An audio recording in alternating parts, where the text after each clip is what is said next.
queste cose. No, i Cabras.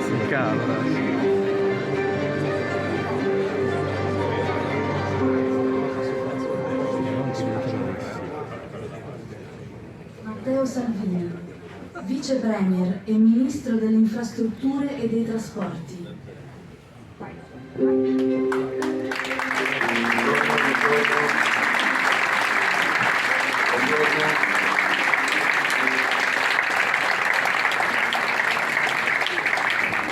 Buongiorno a tutti, scusate per l'attesa, ma fortunatamente è arrivata più gente rispetto a quella che era prevista, accreditata, e quindi abbiamo dovuto organizzare in maniera più ampia l'accoglienza. Grazie. Il motivo per cui sono e siamo qua è spiegare a 15 mesi dall'insediamento come ho usato il tempo per cui i cittadini, quindi voi compresi, mi pagate lo stipendio, e che cosa c'è in lavorazione, in corso, in progettazione come infrastrutture in Sardegna, che non sempre, mettiamola così, negli anni passati ha avuto l'attenzione che è stata dedicata ad altri territori, mettiamola così. E quindi conto che vi alziate fra non più di un'ora, conto di rimanere dei 59 minuti, con un'idea di quello che sarà il vostro straordinario territorio per i prossimi 10 anni, con prospettive di crescita, di sviluppo e di collegamento.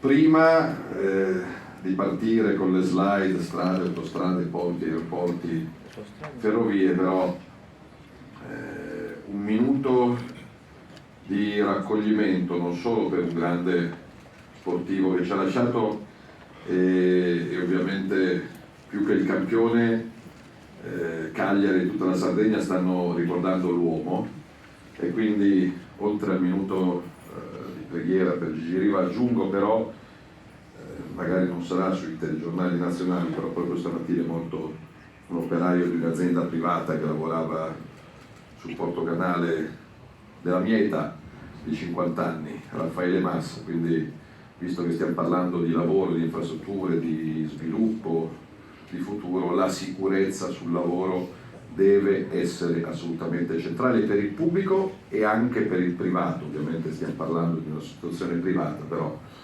morire sul lavoro a 50 anni è qualcosa che nel 2024 non si può accettare senza reagire, senza intervenire con ogni mezzo necessario. Grazie.